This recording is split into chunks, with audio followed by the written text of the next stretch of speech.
In this question, asked in GATE 2010, consider the common emitter amplifier shown below. With the following circuit parameter, beta is given, common emitter current gain, GM, branch conductance, change in IC upon change in VBE, R naught infinity output impedance, R pi, RS, this RS, this is RS, RB, RC, RN, C1 is infinity, and here is C2, 4.7 microfarad. अब दो question में पूछा गया है, the resistance seen by the source BS, resistance seen by the source, यहाँ source लगा हुआ है, signal source, and the lower cutoff frequency due to C2, ये दोनों पूछा गया है, lower cutoff frequency due to C2 और आपका ये resistance in by the source. Resistance in क्या होता है? Change in voltage, change in अगर हम करंट देखेंगे और चेंज इन वोल्टेज, यहाँ वोल्टेज का चेंज करेंगे, हमेशा निकाला change in voltage upon change in current, ठीक है, देखेंगे स्मॉल चेंज इन वोल्टेज करेंगे और स्मॉल चेंज इन करंट। ये सारे देखने के लिए पहले हम डीसी एनालिसिस से क्या करते थे, ऑपरेटिंग पॉइंट, ये सारे करने के लिए क्या करेंगे, हम लोग इसका स्मॉल सिग्नल मॉडल पहले बना देंगे, स्मॉल सिग्नल मॉडल बना देंगे। देखिए स्मॉल सिग्नल मॉडल हमें क्या देखना है, इनपुट यहाँ वोल्टेज का चेंज करें तो करंट का चेंज क्या हो उसका रेशियो ना, इनपुट इंपीडेंस, ठीक है। हम इसका स्मॉल सिग्नल मॉडल बना रहे हैं, हमें इमीडिएट यहाँ कोई सा भी मॉडल से किसी तरह से बना सकते हैं, either GM V pi model बनाइए या बीटा आर पाई या HFE HI, all are similar, कोई दिक्कत नहीं है, कोई सा मॉडल।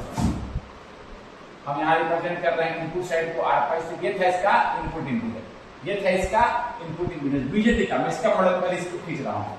अब आउटपुट जो डिपेंडेंट करंट सोर्स, इसको बीटा आईवी के रूप में भी दिखा सकते हैं या जीएम वी पाई के रूप में भी रिप्रेजेंट कर सकते हैं। ये है वी पाई, ये है वी पाई, ये है V pi.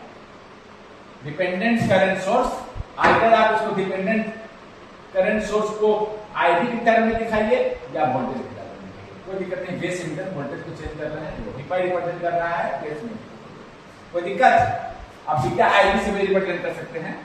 Dependent current source depending upon the input current, वैसे भी रिप्रेजेंट कर सकते हैं, हम करके दिखाए भी नहीं। ये आपका इमीटर, अब देखिए क्या क्या लगा हुआ है, यहाँ एक कैपेसिटर लगा हुआ है लेकिन कह रहा है कि इट इज इंफिनिटी, तो इसको तो हम इसका रिएक्टेंस क्या होगा, किसी भी फ्रीक्वेंसी पर 1/j omega c, c infinity है तो x0 रिएक्टेंस।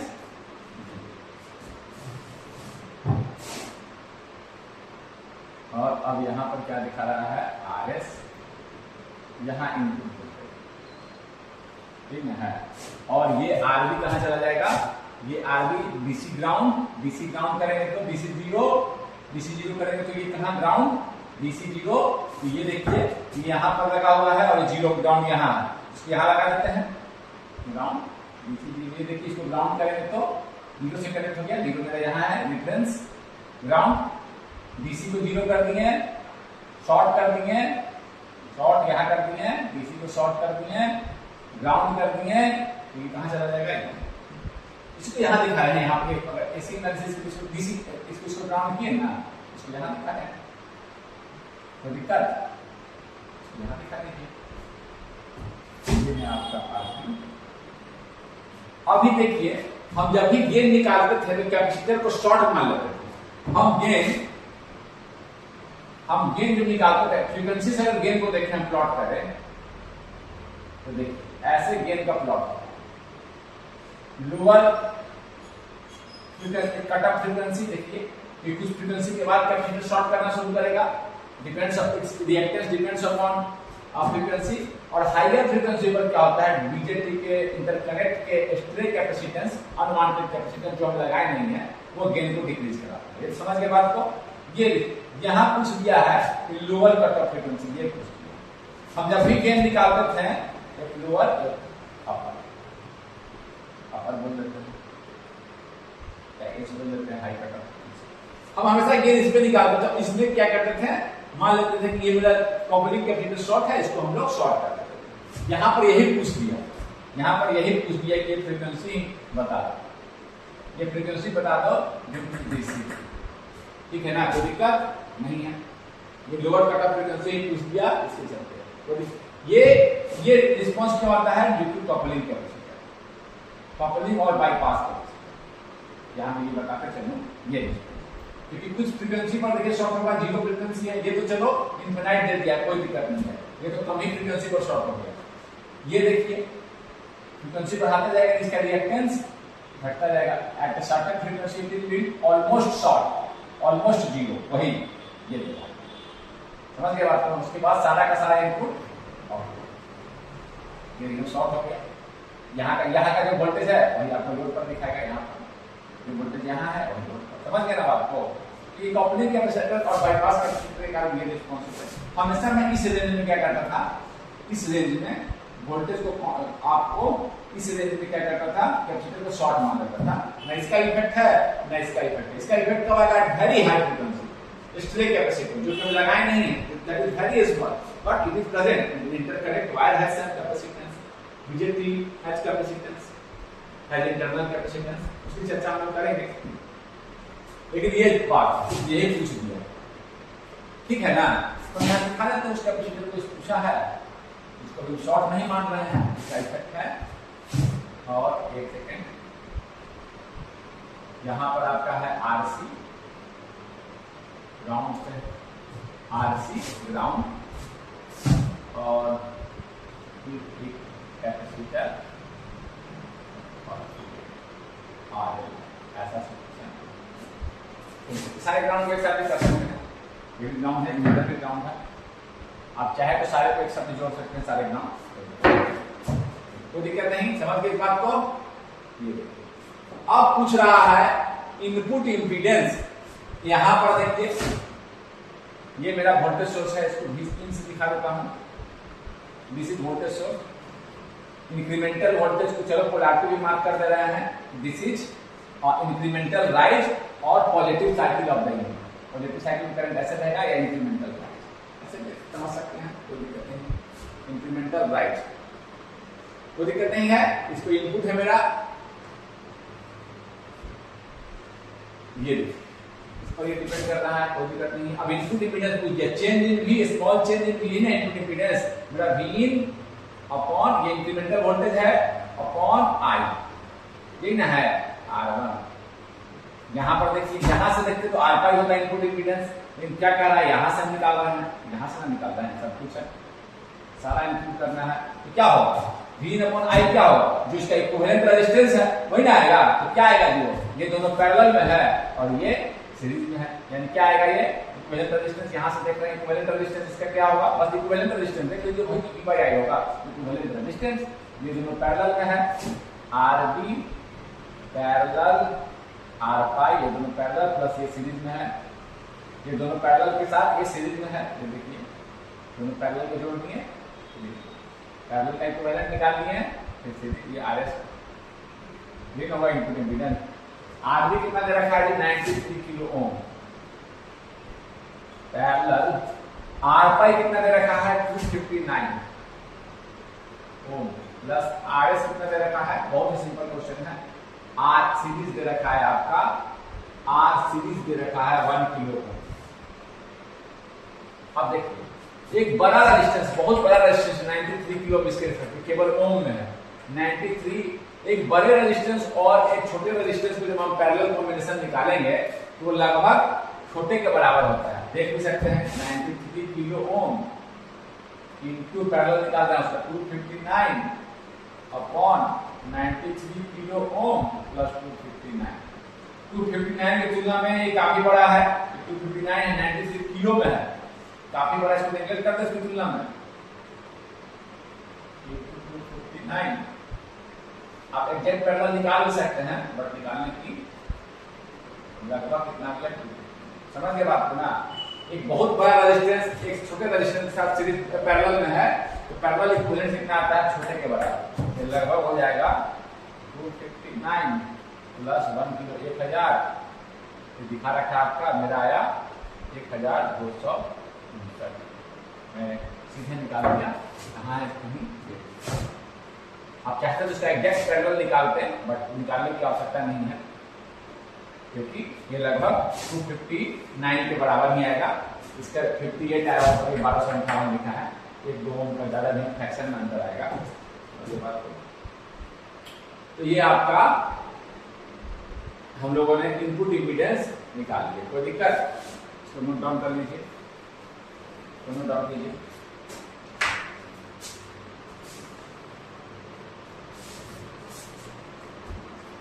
अब कह रहा है ये वाला frequency, this frequency, now we have to find this lower cut off due to this. देखिए, जब भी हम लोअर कट ऑफ फ्रीक्वेंसी निकालते हैं तो उसका जो लोअर कट ऑफ फ्रीक्वेंसी जो आता है एफ लोअर, वो आपका आता है 1/2 पाई आर इक्विवेलेंट। इसको डिराइव भी करेंगे, अभी कर लेंगे सी। जिस सी के राउंड देख रहे हैं, इस सी के राउंड देख रहे हैं, इसके चलते निकाल रहे हैं लोअर कट ऑफ फ्रीक्वेंसी, तो क्या करेंगे हम, इसके चलते निकाल रहे हैं लोअर कट ऑफ फ्रीक्वेंसी, इसके चलते निकाल रहे हैं, तो इसके क्रॉस इक्विवेलेंट रेजिस्टेंस लिख देंगे और सी से मल्टीप्लाई कर देंगे। यही मेरा एक लोअर होता है 1/2 पाई आर इक्विवेलेंट इनटू सी। ध्यान रखिएगा, ये क्या आ गया है, ये फ्लोर क्या होता है 1/2 पाई आर इक्विवेलेंट लिखते हैं, इक्विवेलेंट रेजिस्टेंस अराउंड सी। ठीक है, कोई दिक्कत नहीं है। हम यहाँ आ रहे हैं, मुझे इस कैपेसिटर के कारण निकालना है cut off frequency, lower cut off frequency due to this, ये निकालना है। तो हम यहाँ देखेंगे इसके क्रॉस रेजिस्टेंस कितना है, इस कैपेसिटर के क्रॉस रेजिस्टेंस कितना है। कैसे रेजिस्टेंस देखते हैं, इक्विवेलेंट रेजिस्टेंस। मान लीजिए कि यहाँ पर एक वोल्टेज सोर्स है, एक वोल्टेज सोर्स है, मैं लिख रहा हूँ बट आप सीधे सीधे एग्जाम कर दीजिएगा। एक वोल्टेज सोर्स है और हम change in V upon change in I देख लेते हैं। यहाँ पर एक वोल्टेज सोर्स Vx है, change in V, R equivalent क्या होगा, चेंज इन V या Vx सीधे लिख देते हैं, इंक्रीमेंटल वोल्टेज सीधे Vx लिख देते हैं, small Vx upon I, small Vx upon small change को जनरली स्मॉल लिखा देते हैं, कोई दिक्कत नहीं। ये क्या होगा, जब भी इसके क्रॉस निकालना है तो मान लेंगे कि और कोई सोर्स नहीं है, केवल क्या है, इसके चलते हम निकाल रहे हैं। अगर ये सोर्स नहीं है, यहाँ पर एक टेस्ट वोल्टेज है और जिस कैपेसिटर के क्रॉस निकालना है, समझिए कि वहां एक टेस्ट वोल्टेज है और उसके क्रॉस हमको देखना है चेंज इन V करेंगे तो चेंज इन I का रेशियो क्या होगा, वही रेजिस्टेंस है ना, देखना V अपॉन I, ये करेंगे हम। लेकिन हम यह भी मानेंगे कि केवल उसी को रखेंगे और कोई वोल्टेज का चेंज नहीं है। अगर ये वोल्टेज का चेंज नहीं है, ये वोल्टेज का चेंज नहीं और कोई वोल्टेज सोर्स नहीं है, ये नहीं है, ये जीरो है, ये नहीं है तो V पाई नहीं है, V पाई नहीं है तो ये करंट नहीं, यहाँ कोई चेंज इन वोल्टेज नहीं है, बाकी कोई वोल्टेज को नहीं मानेंगे, केवल हम क्या लेंगे, इक्विवेलेंट रेजिस्टेंस निकाल रहे हैं जहां भी, तो हम लोग केवल इसको मान लीजिए, बाकी को हटा दिए तो क्या होगा, ये करंट भी जीरो, कोई वोल्टेज नहीं, यहाँ कोई वोल्टेज नहीं है, 0 वोल्ट, जीरो, ये करंट भी जीरो, कैसा सर्किट बन जाएगा, कैपेसिटर के राउंड एक Vx लगा रखे हैं, इसी तरह पोलैरिटी से निकालिए, लगाइए, इससे कोई दिक्कत नहीं, ऐसे ही लगाइए, करंट रेजिस्टेंस में देखना है, इसी पोलैरिटी से लगाइए। ये है Rc, ये है R। क्या इक्विवेलेंट रेजिस्टेंस इसके ग्राउंड, इसके ग्राउंड क्या है, R इक्विवेलेंट, दो रेजिस्टेंस सीरीज में, 20 प्लस 20 ये है, ये समीकरण को 20 plus 20 Rc in equivalent resistance Rc plus RL, Rc ये इसका पोलैरिटी से कोई मतलब नहीं है, ऐसे भी लगा सकते थे Vx, इससे क्या मतलब, तो ये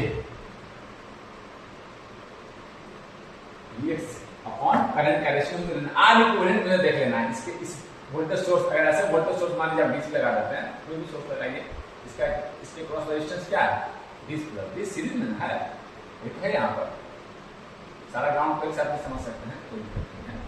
समझ गए बात को, इस ग्राउंड को ऐसे भी समझ सकते हैं आप,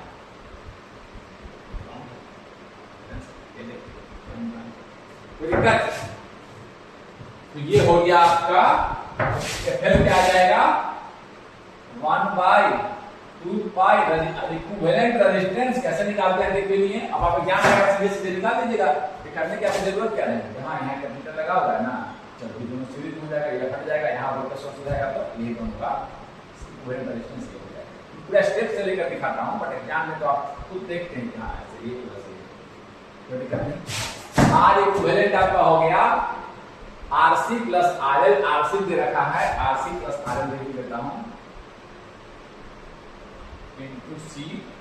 1 बाई 2 पाई आरसी देखिए कितना दे रखा है, RC is 150 ohm plus RL is 1 kilo ohm 1000, C is 4.7 microfarad 10 और -6। इसको अगर आप सॉल्व करेंगे तो ये आता है लगभग, मैं सॉल्व करा हूं, मैं स्टेप बचाने के लिए, समय बचाने के लिए 27.09 निकाला था। आपको सॉल्व करके देख सकते हैं, सेकेंड ऑफ माइनस इसको पता चला जाएगा, फिर ये पूरे से गुना करके डिवाइड कर दीजिएगा, ये आया आपका ये। सॉल्व करना बिल्कुल आसान है, लिख दे क्या, चलो लिख देते हैं 1 भागा 2 पाई इंटू 1250 इंटू 4.7 गुना कर दीजिएगा अपने ऑप्शन को, आता है 27.09 या 27.1। B is the right answer. समझ गए इस बात को कैसे निकाले, आर इक्विवेलेंट और सी लोअर कट ऑफ फ्रीक्वेंसी का मतलब समझ गया। जिस कैपेसिटर के अराउंड पूछा है उसके अराउंड इक्विवेलेंट रेजिस्टेंस को लिख देना है। हमेशा स्मॉल सिग्नल मॉडल चेंज के लिए पूछ रहा है, चेंज के लिए पूछ रहा है, स्मॉल सिग्नल मॉडल लिखेंगे और वहां से देखेंगे। ऐसे के विज्ञान में समझ सकते हैं कैसे ये और स्मॉल सिग्नल मॉडल खींचेंगे तो ये इधर आ जाएगा, ये ग्राउंड हो जाएगा, यानी दोनों सीरीज में आ जाएगा। ऐसे देख के भी हम निकाल, कोई दिक्कत, इस तरह से आपका ये क्वेश्चन सॉल्व हो गया। Now we move to next question. In this question asked in GATE 2012 the voltage gain AB of the circuit shown below. Voltage gain AB पूछ रहा है और कुछ ऑप्शन दिए गए हैं, केवल बीटा, हाँ बीटा इसमें दे रखा है, क्वेश्चन के बगल में बीटा था दे रखा है, केवल बीटा दे रखा है। अब स्मॉल सिग्नल मॉडल अगर खींचते हैं तो आपको अगर बीजेटी का देखे होंगे, खींचे हम केवल इस पोर्शन का खींच रहे हैं, केवल पहले इस पोर्शन का खींच लीजिए और बाकी कनेक्शन कर दीजिए। Input side resistance R pi या HIE इनपुट इंपीडेंस जैसे रिप्रेजेंट कीजिए, और output side current source beta into IB या GM इनटू V पाई जैसे भी लिख सकते हैं, दोनों तरीके से। आर पाई तो निकालना आप जल्दी दे नहीं रखते, केवल बीटा दे रखा है, बीटा दे रखा है तो आप आउटपुट को तो मॉडल कर सकते थे, लेकिन इनपुट साइड को कैसे मॉडल करेंगे। अगर और दूसरी बात हम GM से दिखाए हैं, GM इसको क्या होता है बीटा बाय, तो ये सब रिलेटेड है। यहाँ पर बच्चा ऐसे भी खींचता ना, कोई कहता है सर हम इसको, और अगर ऐसे भी खींचता बीटा इंटू IB और यहाँ IB से डिपेंडेंट दिखा देता तो भी वो मॉडल से बना सकता था। मैं ऐसे बना रहा हूँ, आप वैसे नहीं बना सकते, दोनों ही तरीके से। लेकिन दोनों ही केस में इसको हम या तो बीटा इंटू IB से मॉडल कर सकते हैं या GM इंटू V पाई से मॉडल कर सकते हैं। ये V पाई इंटू समझ के बात को ना, मैं ऐसे मॉडल कर रहा हूँ। Output is a dependent current source depending upon the input. आप इसको dependent current source depending upon the voltage कर सकते हैं या depending current source depending upon the current, दोनों तरीके से कर सकते हैं, लेकिन दोनों ही कहते हैं और ये रिलेटेड है।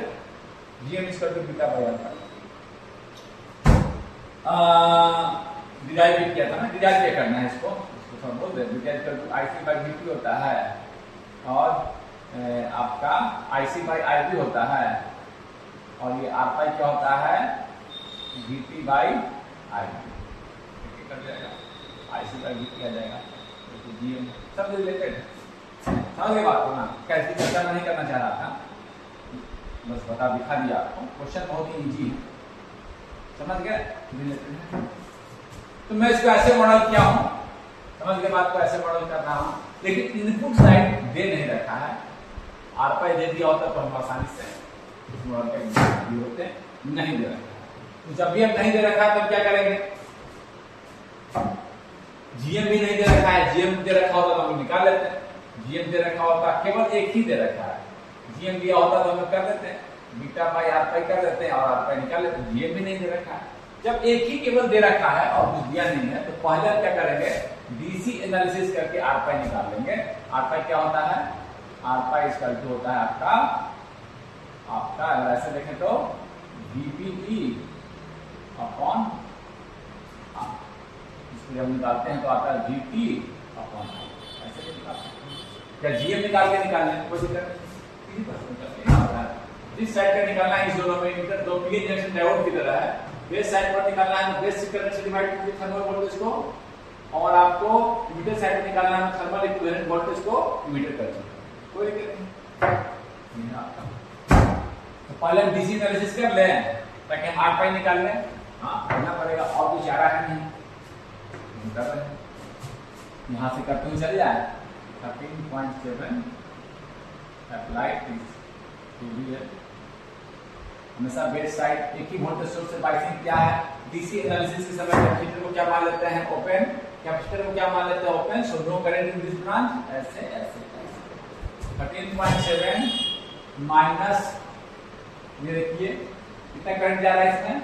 IC plus IB, IC plus IB नहीं जा रहा है, this current IC plus IB, इधर कोई करंट नहीं जा रहा है डीसी एनालिसिस में why, but capacitor is assumed to be open, और एसी सोर्स को हम हटा देते हैं, एसी सोर्स को हटा देते हैं, केवल डीसी सोर्स को रखते हैं। तो डीसी एनालिसिस कर रहे हैं माइनस 12 के IC plus IB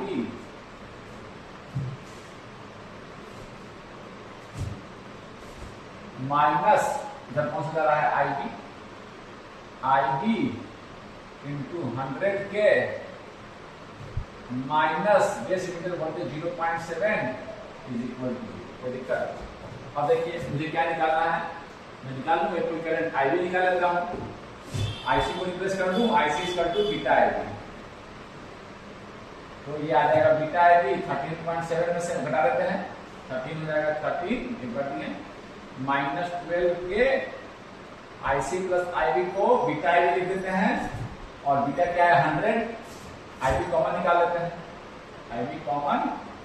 beta IB यहाँ लिखिए बीटा IB इसके जगह पर, और IB कॉमन निकाल लेते हैं, बीटा प्लस 1 100 प्लस 1 देखिए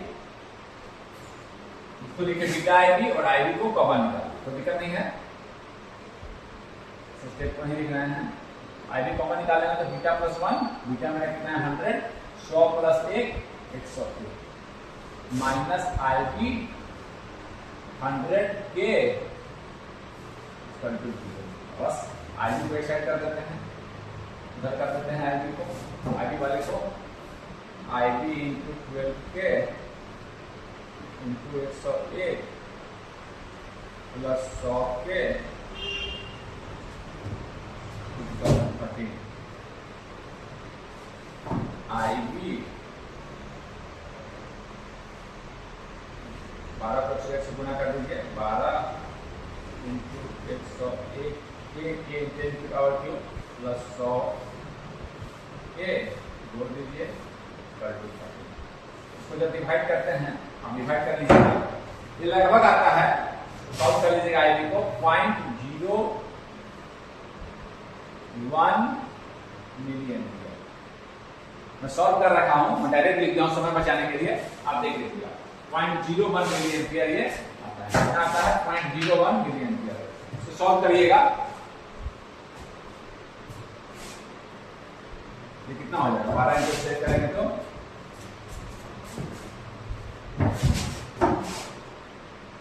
12 इंटू 1212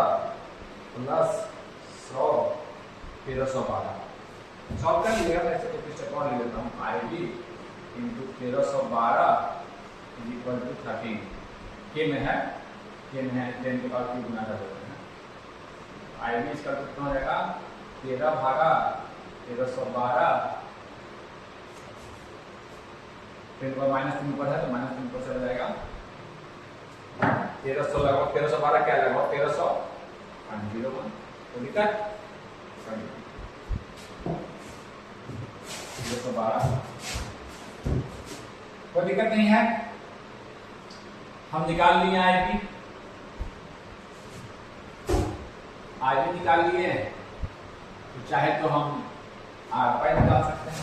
आईसी पहले आईसी निकालेंगे, IC is equal to beta IV 100 into IV. IV कितना है 0.01 मिली एम्पियर, 0.01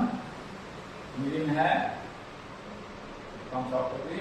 1 मिली, ये दोनों निकाल, कोई दिक्कत नहीं है, ये हम लोग निकाल लिए। अब आर पाई निकालना था, आर पाई निकाल लीजिए। आर पाई क्या होगा बीटी बाई आईवी, ऐसे निकाल लीजिए, ठीक है ना, कोई दिक्कत नहीं है। बीटी को मान लेते हैं, नहीं दे रखा 25 मिली वोल्ट अपॉन आईवी 0.01 मिली में है, ऊपर चला जाएगा, मिली मिली कट जाएगा, हाँ मिली, और ये रहा मिली, ये मिली वोल्ट है, मिली एम्पियर कट जाएगा ना। 25 डिवाइडेड बाई 0.01 कितना आ जाएगा जी 25, और दो शून्य ऊपर 2500 ओम वोल्ट अपॉन एम्पियर ओम, यानी कि 2.5 किलो में लिखते हैं 2.5। तो दिक्कत, आर पाई हम लोग निकाल दिए, चलिए अब सारा हो गया।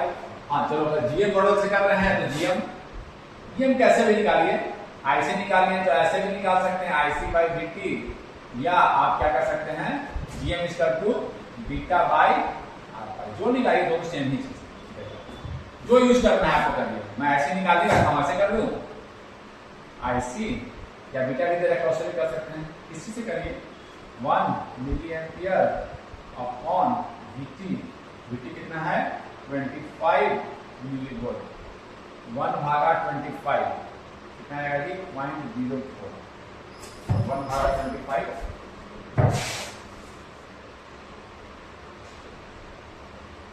0.04, ये आ गया आपका एम्पियर, करंट क्या होगा करंट, मिली कट गया, कोई दिक्कत, ऐसे भी निकाल सकते हैं, बीटा बाई आर पाई करके भी आप निकाल सकते, कोई दिक्कत नहीं, सारा कुछ मुझे मिल गया, स्मॉल सिग्नल पैरामीटर मिल गया, जीएम में निकाल दिया, यहाँ लिख दे रहा हूँ आपको, जीएम में निकाल दिया 0.04 एम्पियर पर वोल्ट, आर पाई निकाल चुका हूँ 2.5 किलो ओम, और बीटा तो नहीं रखा था, ये सारे चीज हम लोग हमें स्मॉल सिग्नल पैरामीटर का दो एटलीस्ट मालूम होने चाहिए, तीनों में दो मालूम होने चाहिए, तो आपको डीसी एनालिसिस करना नहीं पड़ता,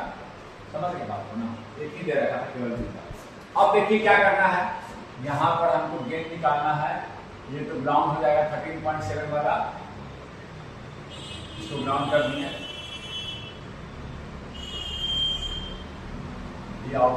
ये कैपेसिटर को कैसे एडजस्ट करें, चलो इधर साइड में रजिस्टर लगा हुआ है 10 किलो ओम का, ये कैपेसिटर कहाँ लगा हुआ है, इसके बीच में ऐसे लगा हुआ है ना। जब भी कैपेसिटर ऐसे लगा हुआ हो तो यहां पर हम लोग क्या कर सकते हैं, मिलर्स थ्योरम का यूज कर सकते हैं। यहां पर मैं मिलर्स थ्योरम भी समझाई देना चाहता हूं, मिलर्स थ्योरम, मान लीजिए कि इस तरह से आपका, सॉरी कैपेसिटर बोल रहा हूं, यहाँ क्या लगा हुआ है रजिस्टर, सॉरी एक रजिस्टर ऐसे लगा हुआ है, नहीं लगा हुआ है, इस तरह से रजिस्टर 100 के का लगा हुआ, सॉरी इस तरह से लगा हुआ है। मिलर थ्योरम क्या कहता है, मान लीजिए क्या है इंपीडेंस लगा हुआ है दो नोड के बीच, ये है नोड x, ये है y, और इसको हम चाहें तो इस तरह से लिख सकते हैं, यहाँ पर कोई नोड दिखा रहा हूं, जैसे ब्रांच ऑफ द सर्किट है, इसको हम चाहें तो इस तरह से दिखा सकते हैं। जेड कुछ भी हो सकता है, रेजिस्टेंस, कैपेसिटेंस,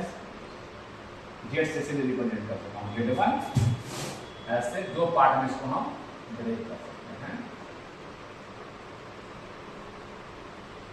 और एक नोड x पे लगा दिए, एक नोड y, ऐसे हम ब्रेक कर देंगे, तो ये रेजिस्टेंस को एक इधर लिख देंगे, एक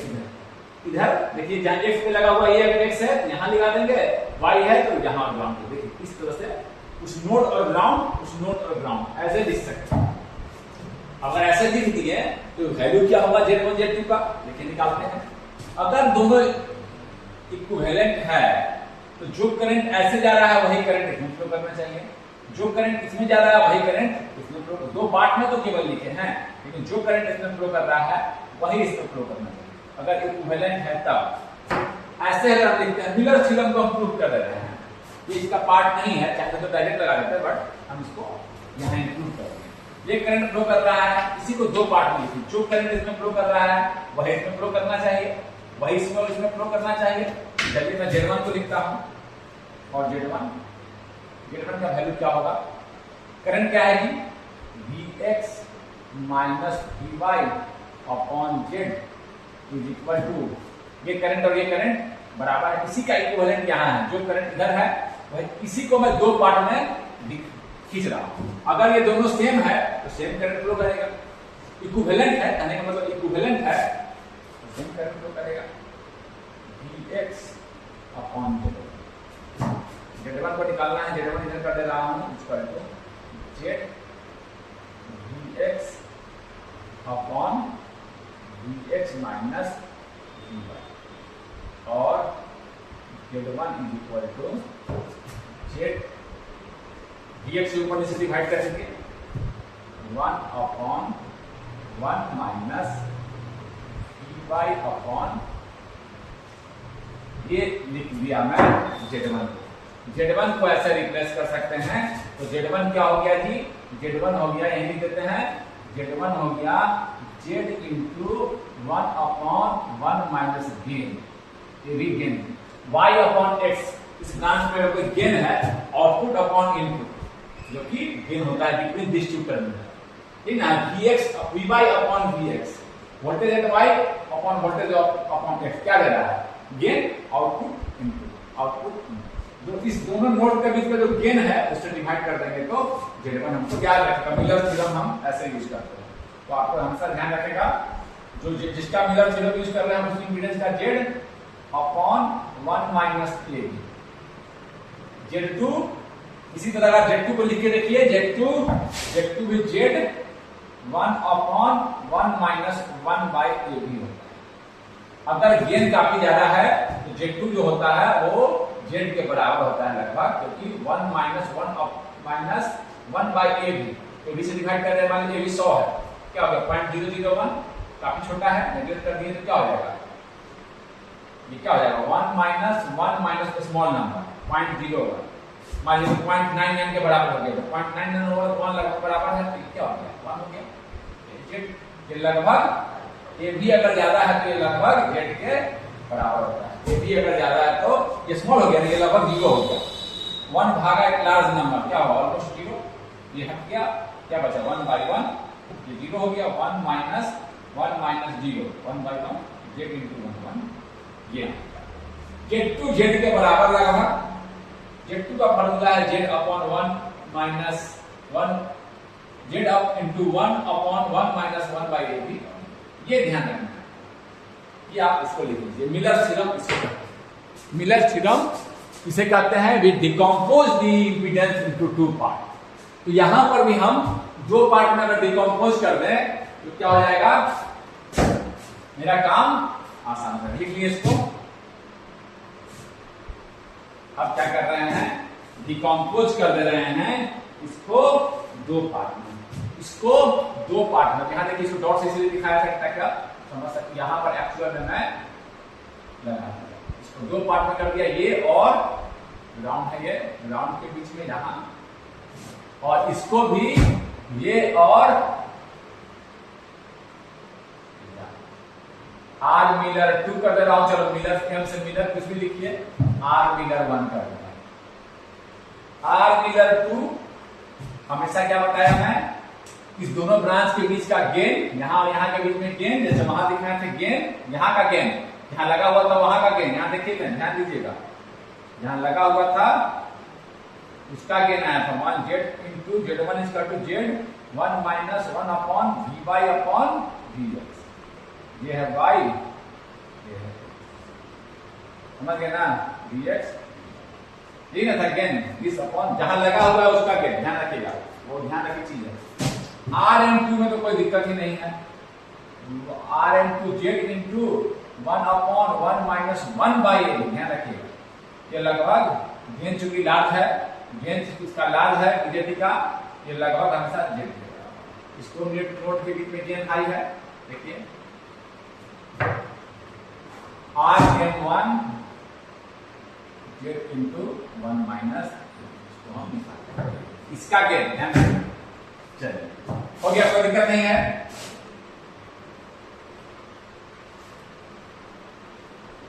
बस अब हम करते हैं सॉल्व। यहाँ पर मेरा इनपुट लगा हुआ है, मुझे पूरे का गेन लिखना है, इनपुट को ग्राउंड कर दिए, ये ग्राउंड है, सबको एक साथ भी कर सकते हैं, कोई दिक्कत नहीं है। ये कोई दिक्कत, चलो इसको पॉजिटिव साइड के लिए, पॉजिटिव राइज इंक्रीमेंटल राइज के लिए खींच रहा हूँ, इंक्रीमेंटल राइज मैंने खुला के मार्क कर दिया है, कोई दिक्कत मतलब करंट। तो क्या हो गया, आपने देखिए मॉडल से रेजिस्टेंस को दो पार्ट में डिवाइड कर दिया। अब देखिए, अब मैं क्या लिखूंगा, सीधे गेन लिख देता हूं। गेन क्या होता है जी, अभी मैं इस बीजेटी का गेन लिख रहा हूं इस पार्ट का, ठीक है ना, बीजेटी का गेन, और फिर मैं एडजस्ट करूंगा इसको, बीजेटी का गेन यहां से, ठीक है ना, इन है क्या है बीजेटी का गेन, ये भी लिख रहा हूं सोर्स से, एक्चुअली मुझे सोर्स से लिखना है यहां से, बट अगर यहां पर वोल्टेज का चेंज होता, बीजेटी के इस टर्मिनल पर वोल्टेज का चेंज होता, तो क्या गेन आता, minus GM into RL dash in होता है gain, this current into this resistance. Actually कैसे निकालते हैं, GM V आउट क्या हो गया, फिर से बता दे रहे हैं, GM into RL, V pi current into resistance, V pi into RL dash, तो V out upon V pi, ये क्या हो जाएगा, माइनस GM इंटू RL, केवल बीजेटी का gain, V pi equal to base to emitter voltage. तो ये signal क्या सारा का सारा सिग्नल का वोल्टेज बेस मीटर पर आ रहा है, नहीं बीच में रेजिस्टेंस है वहां भी ड्रॉप हो रहा है, तो अभी हम ऐसे लिख दिए, कोई दिक्कत नहीं है, बीजेटी का गेन हम लिख दिए। समझ गया ना कि बीजेटी का गेन कैसे आता है, ये आपको प्रूफ भी कर दिए। तो लिख दीजिए, GM आप निकाले हैं 0.04, RL डैश क्या हो जाएगा जी, दिस पैरेलल दिस RM2, इसका मिलर इक्विवेलेंट लगभग टू क्या होगा, इज बता दिया, गेन बीजेटी का लार्ज होता है, देखिए गेन GM इंटू RL, तो ये क्या आएगा, मैंने बता दिया, RM2 कैसे लिख देंगे, 1 Z upon 1 minus 1 by AB is लगभग Z के बराबर होता है 100 किलो ओम, समझ के ध्यान में रखिएगा। तो 1 माइनस 1 बाई लार्ज नंबर, मान लीजिए गेन 100 भी है, तो क्या हो जाएगा, ये क्या हो जाएगा 0.01, ऑलमोस्ट 0 के बराबर 0.01, ज्यादा अंतर नहीं, 1 माइनस 1 डिवाइडेड बाई 1, ये कैंसिल हो गया, समझ गए ना बात। तो Z upon 1 minus small number, ये क्या हो जाएगा, Z 1 माइनस स्मॉल नंबर, इसको हम सीधे लिख देंगे, ध्यान रखिएगा, कोई दिक्कत नहीं, 100, ये 100 के पैरेलल, ये मैं 12 किलो ओम है, 13.7 यहाँ का वोल्टेज है, यहाँ 12 किलो ओम, ध्यान दीजिए, 12 किलो, तो 12 किलो ओम देखिए ये वाला है, कोई दिक्कत नहीं, देख लीजिए 12, 100 और 12 का पैरेलल निकालिए, 100 और 12 का पैरेलल निकालेंगे तो क्या आएगा, 100 इंटू 12 डिवाइडेड बाई 100 प्लस 12 112, कितना आएगा जी, ये आपका आ गया 10.714, ठीक है ना, गेन कितना आया 0.04 इंटू 10.714, किलो में है, ये किलो में है, किलो में है, ये देखिए किलो में है, किलो में है, तो 1000 से गुना भी कर सकते हैं, कितना है आपका 0.04 इंटू 10.714 इंटू 1000, ये आया लगभग आपका 400, लगभग आया आपका 428, लगभग आया आपका 400।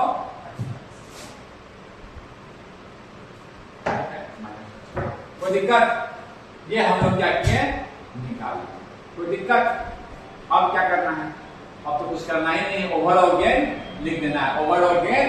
लिख देना है, ओवरऑल गेन लिख देना है। ओवरऑल गेन क्या आएगा? बीजेटी का गेन निकालना है। ओवरऑल गेन क्या होगा? सोर्स के रिस्पेक्ट में, सोर्स के रिस्पेक्ट में क्या होगा? सारा का सारा वोल्टेज यहाँ आ रहा है, नहीं यहाँ कितना वोल्टेज आ रहा है, यहाँ कितना वोल्टेज आएगा? हमने क्या लिखा है? वी आउट अपॉन VBE लिखा है, या V pi, V pi, V out upon V pi को ऐसे लिख सकते हैं, V out upon V signal into V signal upon V pi, ऐसा लिख सकते हैं। नहीं, मुझे लिखना है ये एक्चुअली यहाँ छोड़ देना, इसको ऐसे लिख सकते हैं, V out upon V signal मुझे लिखना है, तो ऐसे लिख सकते हैं, V out upon V pi मुझे मालूम है, फिर क्या करते हैं? V pi upon V signal, ये फैक्टर हो जाएगा ना। यहाँ का वोल्टेज विथ यहाँ, ये मैं करना चाह रहा हूँ, समझ गए बात को मैं क्या करना चाह रहा हूँ। अब मुझे सोर्स के रिस्पेक्ट में लिखना है, तो यहाँ का वोल्टेज सोर्स के रिस्पेक्ट में लिख देते हैं। मैं बताया भी था कि आपको क्या करना है, केवल यहाँ का वोल्टेज सोर्स के रिस्पेक्ट में, बीजेटी का गेन निकला है, मतलब यहाँ से ना लिखना है। ये देखिए, ये सोर्स लिखना है, यानी कि वी पाई कितना होगा? वी पाई होगा आपका V source into R equivalent, इस दोनों का R equivalent upon R equivalent plus voltage division rule या करंट इंटू दिस वोल्टेज, ठीक है, यही होगा वोल्टेज यहाँ का। और हमको यहाँ का वोल्टेज मिल गया इसके रिस्पेक्ट में, इसको रिप्लेस कर देंगे, V pi upon R equivalent upon R equivalent plus 10। ये आप इसमें गुना कर देंगे। अगर हम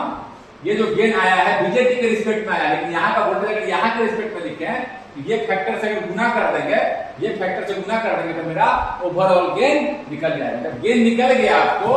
तो अब क्या करें? ये फैक्टर से गुना कर देंगे हम, तो सिग्नल के रिस्पेक्ट में लिखना है तो ओवरऑल गेन निकल जाएगा। तो हम यही कर रहे हैं, गुना कर दे रहे हैं इस फैक्टर से। तो ये जब फैक्टर से गुना कर देंगे इसमें,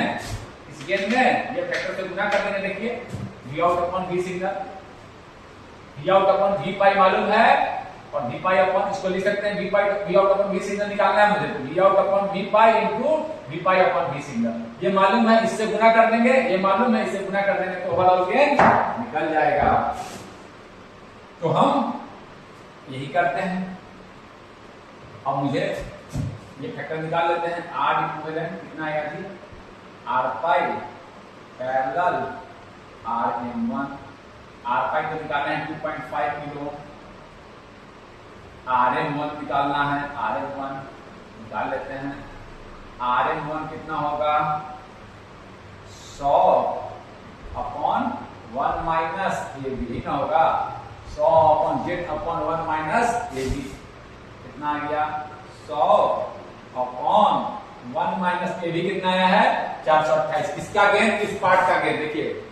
इसी पार्ट का जहां लगा हुआ इसी का गेन तो लिख दिए हैं, this upon this voltage, this voltage upon this voltage, output upon input, ये तो लिखे हुए हैं,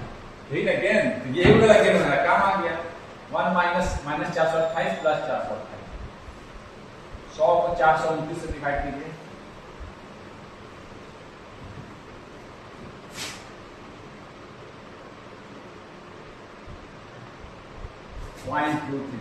बस आपका काम हो गया, आपका काम हो गया, आपका काम बस हो चुका है। आपको क्या करना है? इन दोनों का इक्विवेलेंट निकाल देना है। 0.233 आया ना, 0.23 किलो में था तो किलो, तो आपका आ गया आर इक्विवेलेंट कितना आ गया ji? This plus parallel this 0.233 into R pi निकाले थे 2.5 के अपॉन के सब के में तो लिखने की जरूरत क्या है? 2.5 प्लस 0.233 सब के में है, तो क्या आ जाएगा? 2.56733 और 0.233 इंटू 2.5 भागा 733 इसका 2.1 ये आया। सॉल्व किया तो कितना आया 0.21। ऐसे भी बड़ा रेजिस्टेंस और छोटा रेजिस्टेंस है तो छोटे रेजिस्टेंस के बराबर आता है। ऐसे भी आप कर सकते थे, समझ सकते थे, छोटा रेजिस्टेंस छोटा रेजिस्टेंस के बराबर आ गया है तो कोई दिक्कत आपको आंसर लगभग देखिए बड़े बड़े रेंज में जो ज्यादा दिक्कत नहीं होता। छोटे ये पैरेलल ये कर रहे हैं ना, जो छोटा वाला है ये छोटा वाला था इसी के बराबर है। अब हो गया, आप निकाल लीजिए। ये आपका आ गया R equivalent voltage division factor से केवल बीजेटी के गेन को वोल्टेज डिवीजन फैक्टर से मल्टीप्लाई आर इक्विवेलेंट प्लस ठीक ना। ये हम इसका गेन लिखेंगे, जब यहां से लिखना है तो देखेंगे ना यहाँ कितना वोल्टेज आएगा उसने यहाँ लिख दिया। ये इसका गेन हम लिखे हुए हैं, मालूम किए हुए हैं। लिखना क्या है इसका गेन सिग्नल के रिस्पेक्ट में, हमेशा क्या लिखना सिग्नल, हम बीजेटी का गेन लिखेंगे। सारा का सारा वोल्टेज यहाँ आ रहा है नहीं तो वोल्टेज डिवीजन फैक्टर से मल्टीप्लाई, वोल्टेज डिवीजन फैक्टर से मल्टीप्लाई, ये ना वोल्टेज डिवीजन फैक्टर है। This voltage upon this voltage into this voltage upon this resistance plus this resistance, current into this resistance, voltage current into resistance। कोई दिक्कत नहीं, यही ना फैक्टर आया, एक फैक्टर आया। वोल्टेज को नेट रेजिस्टेंस से डिवाइड किया तो करंट हो गया, तो इससे गुना कर दिए तो यहाँ पे वोल्टेज हो गया 0.213। आर इक्विवेलेंट में ना 0.213 प्लस के में है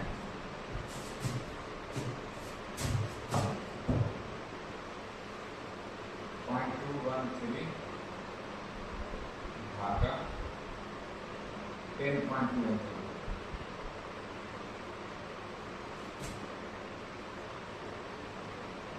ये आपका आ गया 0.0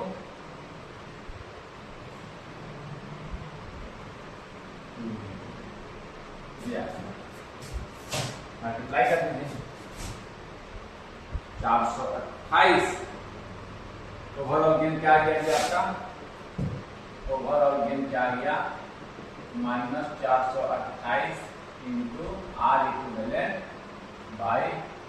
आर इक्विवेलेंट प्लस आर कितना आ गया -428 into 0.02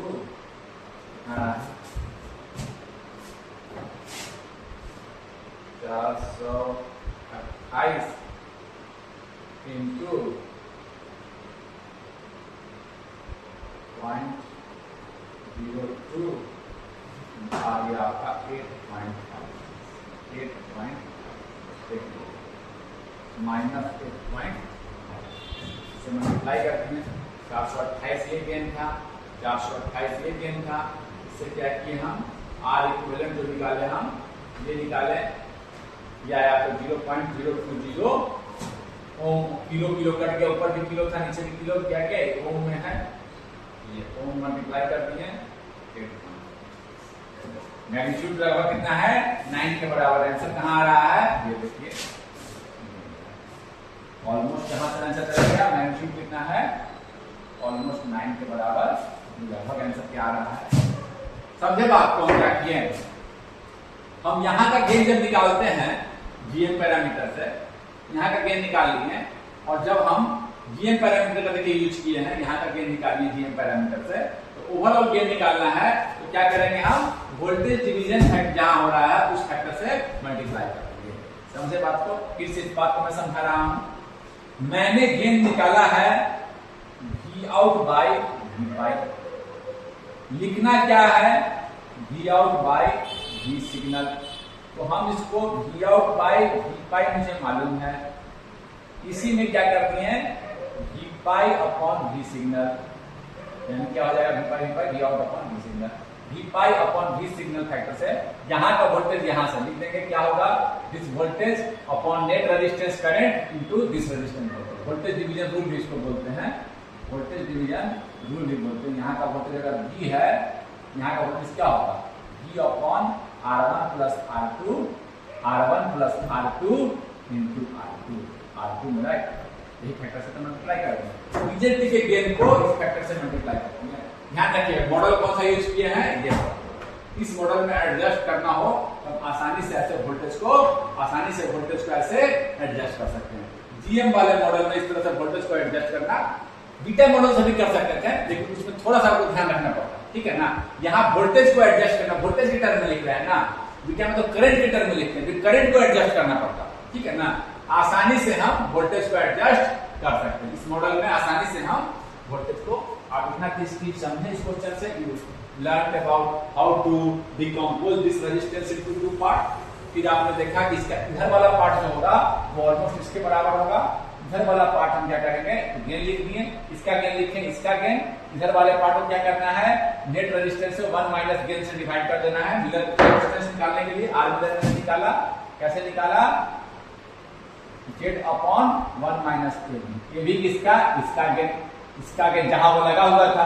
V out upon V, ये मुझे मालूम है, यही बीजेटी का गेन निकाले हैं, इससे डिवाइड करके 1 माइनस के से डिवाइड कर दिए, ये निकाल लिए और फिर एडजस्ट कर दिए। क्यों करना पड़ा, क्योंकि इनको सिग्नल से लिखना है और गेन 428 क्या निकाले हैं, बीजेटी का गेन। हम लिखना कहाँ है, यहां से हम उसको एडजस्ट करेंगे। कोई दिक्कत, इस तरह से आपका ये क्वेश्चन सॉल्व। ये क्वेश्चन तो सॉल्व हो गया, लेकिन मैं चाहूंगा इसी क्वेश्चन को मैं बीटा मॉडल से करता तो क्या होता। इसी क्वेश्चन को मैं बीटा मॉडल से करता तो क्या होता, इसको मैं चाहूंगा कि थोड़ा सा डिस्कस करते हैं। यहां पर मैं क्या करता, सेम चीज यहां पर क्या करता, जीएम से ना करके, क्वेश्चन सॉल्व हो गया है, मैं यहां बीटा, आप इसको करके खुद भी देख सकते हैं कि अगर हम वो यूज करते हैं तो मेरा क्या होगा, ये बीटा आईबी हो जाता,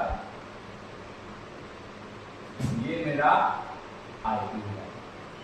देख जाता। दोनों पार्ट में हम ऐसे ही लिख दिए। अब हम गेन लिखते हैं, हम beta model using beta R pi model, जो कि सिमिलर है HFP, beta is like HFP, R pi is like HI, ठीक है ना, उससे कोई कंफ्यूजन। अब देखिए हम बी आउट क्या लिखते हैं इस केस में, minus beta IB current into RL dash, यही लिखते हैं। और हम क्या लिखते हैं, माइनस बीटा मुझे 100 दे रखा था, आईबी निकालते हैं, आईबी RL डैश कितना आया था जी, RL डैश में निकाला था अभी, RL डैश आया था RM2 parallel 12 kilo ohm, RM2 is 100 parallel 12, लगभग आया था ये लगभग आया था आपका 10.714। तो इसको मैं इस बार सॉल्व नहीं कर रहा हूं, आसानी से लिख रहा हूं, 10.714 आपकी कॉपी में होगा। बड़ा और छोटा हो तो छोटे के लगभग के साइड में बड़ा के लगभग होता है, इंटू 10.714, ये मेरा गेन है, ठीक है ना। ये गेन आउट कर देते हैं, मल्टीप्लाई 100 से मल्टीप्लाई करेंगे तो 100 यहां चल जाएगा, 1071.4 मल्टीप्लाई कर दी, ये मेरा का इस मॉडल का यूज कर दिए, इस मॉडल का हम यूज कर दिए, कोई दिक्कत नहीं है। अब कहता सर कि ठीक है चलिए, अब मुझे क्या करना होता, आईबी केवल लिख देना होता, आईबी केवल लिख देना होता। अब क्या ये सारा का सारा आईबी यहां जा रहा है जी, नहीं। अब आईबी दो पार्ट में बढ़ता, करंट को एडजस्ट करते, अगर यहां पर लगा होता वोल्टेज सोर्स तो कोई दिक्कत ही नहीं था, यही आईबी है,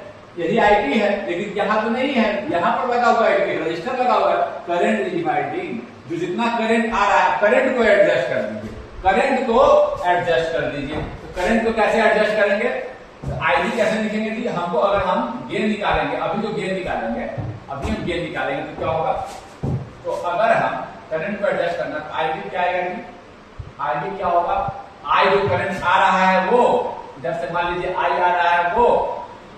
और R equivalent divided by 10 plus R. यहां करंट को केवल हम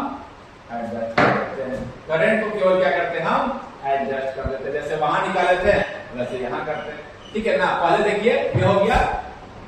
आईडी को केवल रिप्लेस कर देंगे, आईडी को क्या करते हैं हम रिप्लेस कर देते हैं। तो ये आपका गेन निकल रहा था। अभी हम आईडी को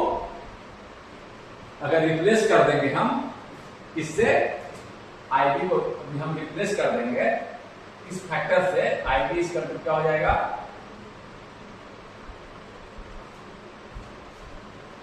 आते हैं पर यहाँ पर रिप्लेस कर देंगे, यहाँ पे फिर से रिप्लेस करते हैं, लेकिन पहले हम देखें। तो ठीक है, अब क्या होगा, आर इक्विवेलेंट निकालते हैं। अब यहाँ आर इक्विवेलेंट निकालते हैं तो आर एम 1 निकालते हैं इस साइड का। आर एम क्या हो जाता है, आर ये जो रेजिस्टेंस 100 के अपॉन 1 माइनस ए। अब इसका गेन क्या आता है, अब वो गेन लिखते तो हम क्या लिखते हैं, बीजेटी का गेन क्या लिखते हैं हम, किस ब्रांच का गेन, यहाँ से यहाँ तक का गेन क्या लिखते हैं, beta R pi into R L. ये गेन आता है आपका बीजेटी का गेन। क्यों, क्योंकि अगर यहाँ वोल्टेज सोर्स होता तो क्या होता है, I B this voltage into this voltage upon this resistance, I B में होता है, निकाले नहीं है गेन, यहाँ रहता तो आई बी क्या हो जाता। अगर यहाँ पर वोल्टेज सोर्स रहता, ये बीटा आई बी है, यहां वोल्टेज सोर्स रहता है अगर यहां भी, तो आउटपुट क्या हो जाता है, आर एल जैसे अगर ऐसे लगा हो, सब ग्राउंड है, तो वी आउट क्या हो जाता है, जैसे डिराइव कर सकते हैं minus beta I B into R L, V out equal to minus beta I B equal to V B E upon R का into R, V out upon V B या वी पाई, दोनों बात है कि we B को ही we पाई बोलते हैं, minus beta upon are पाई। यही ना होता बीजेटी का गेन, यहाँ लिख रहे हैं ऐसे निकाल, और यही जीएम है, बात बराबर है, जीएम ही ना होता है, beta by R pi GM. ये आता जो पहले आया था 100 भागा 2.5 इंटू आर एल दस निकाला तो कितना आया था 10.714। जैसे वो पहले आया था सेम चीज आ गया, ये बीटा जीएम के बराबर आ जाएगा, 2.5 के में है, ये के में है, एडजस्ट करेंगे तो 0.04 आ जाएगा, 100 भागा डिवाइडेड बाय 2.5 के, ये वही आ जाएगा आपको जो पहले आया था। ये कितना आया था उस समय 428, सेम चीज है माइनस। तो दिक्कत, अब देखिए तो इसको एडजस्ट करेंगे। अब देखिए क्या करते हैं, ये निकल गया तो आपका आर एन 1 भी क्या आता है जो पहले आया था, 1 भागा और 100 भागा 1 माइनस 428, पहले कितना आया था ये करके 0.233, ये भी वही आया था। तो दिक्कत जो पहले आया था वही आया था, वही आ रहा है। अब क्या हो गया, आर एन निकल गया, अब मुझे क्या मालूम करना है, आई यहाँ पर देखिए ये लिखना है मुझे,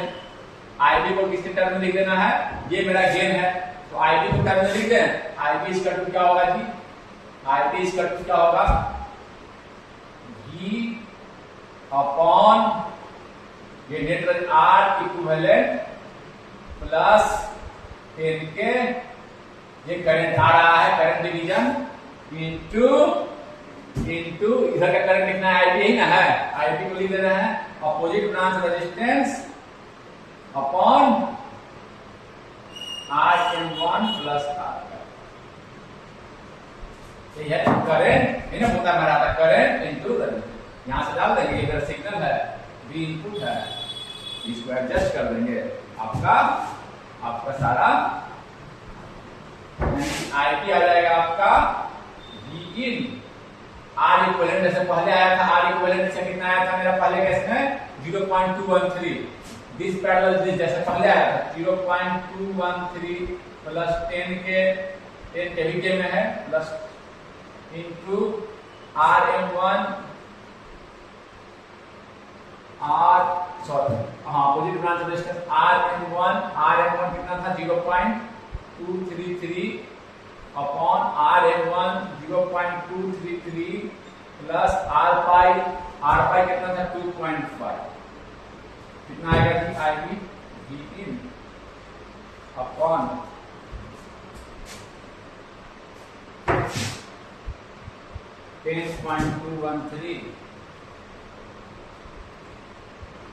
0.233 2.733 कितना आ गया 0.233 भागा 2.733 0.085 divided by 10.213 0.008 ये आपका आ गया IB equal to VIN into VE into ये कांस्टेंट एडजस्ट करते हैं इन है अब यहाँ लिख देते हैं V out equal to V out is equal to -107.4 into IB की जगह VIN upon point VIN into 0.0083 VIN IB को VIN के टर्म में लिख दिए क्या आ जाएगा answer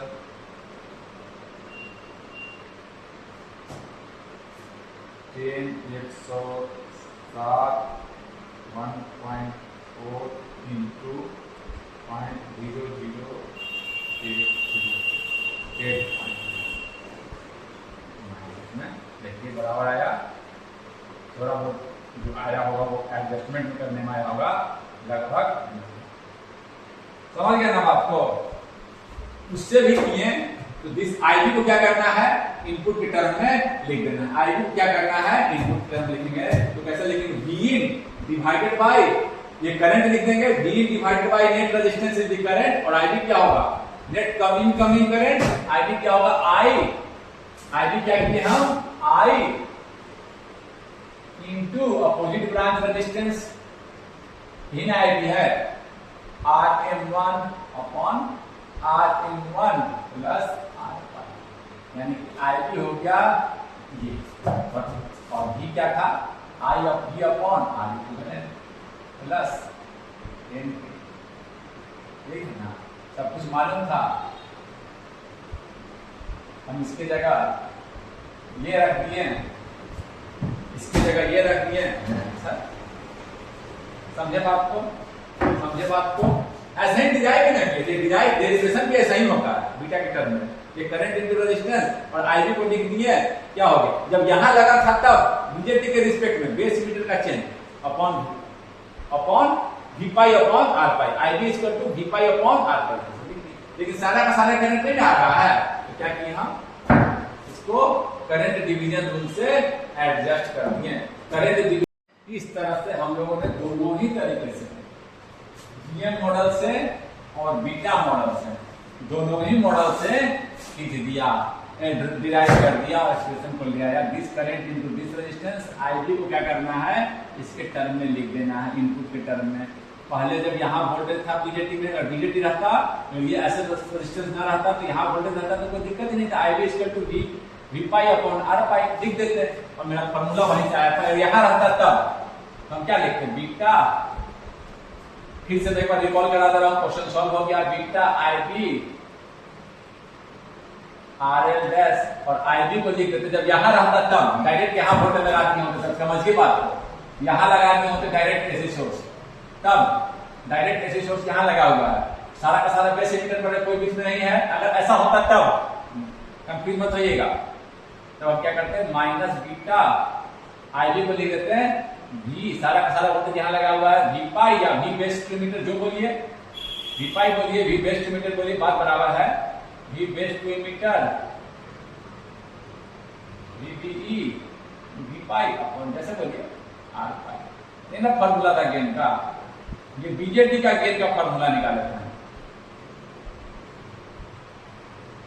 beta upon input resistance R पाई इनटू R ये तो लेकिन जब यहाँ का लिखना है तो हम आईबी को कहाँ के टर्म में लिखेंगे आईबी को पहले यहाँ के टर्म में लिख दिया था आईबी को ना आईबी को रिप्लेस कर देना है अगर यहाँ लगता तो यहाँ और यहाँ करंट है तो सारा का सारा करंट तो आईबी में नहीं जा रहा तो यहाँ के रिस्पेक्ट से कर दिए करंट डिवीजन रूल लगा दिए यहाँ पर VIN अपॉन नेट करंट कितना आ रहा है ये नेट करंट आ रहा है और ये दो पार्ट में टूट रहा है आईबी को लिख दिए आईबी को क्या किए पहले ऐसे लिखे थे अब ऐसे लिख देंगे आर सीरीज में लगा हुआ 10 के जो भी इक्विवेलेंट रेजिस्टेंस आएगा नेट 10 के प्लस इस दोनों का आर इक्विवेलेंट। ये करंट आ रहा है आई हो गया और दो पार्ट में बट रहा है तो opposite branch resistance upon summation. इस आईबी को पहले आईबी को ऐसे रिप्लेस कर रहे थे, अब आईबी को ऐसे रिप्लेस कर रहे हैं। बस आईबी को आपको रिप्लेस कर देना है। समझ गए बात को? पहले आईबी को ऐसे रिप्लेस किए थे, अब आईबी को ऐसे रिप्लेस कर दिए, सारा का सारा मेरा काम हो गया। बस आईबी को क्या कर दिए हम, यहाँ ऐसे ना रिप्लेस करके हम ऐसे रिप्लेस कर दिए बीटा आर एल डैश और आईबी को रिप्लेस कर दिए बी इन। आईबी को रिप्लेस कर दिए 10 के, ध्यान रखने के लिए मैं फिर से लिख दे रहा हूं R equivalent R M 1 R M 1 जो भी इसका नाम हो प्लस आर। समझ गए बात को? आईबी को रिप्लेस कर दिए और विदाउट अपॉन दे दिए, जैसे वहां दिए थे वैसे वहां दोनों को लिख लीजिए बीटा आर एल डैश 10 के plus R equivalent R M 1, इसी का आर इक्विवेलेंट इसी दोनों का है आर इक्विवेलेंट इन दोनों का आर एम 1 प्लस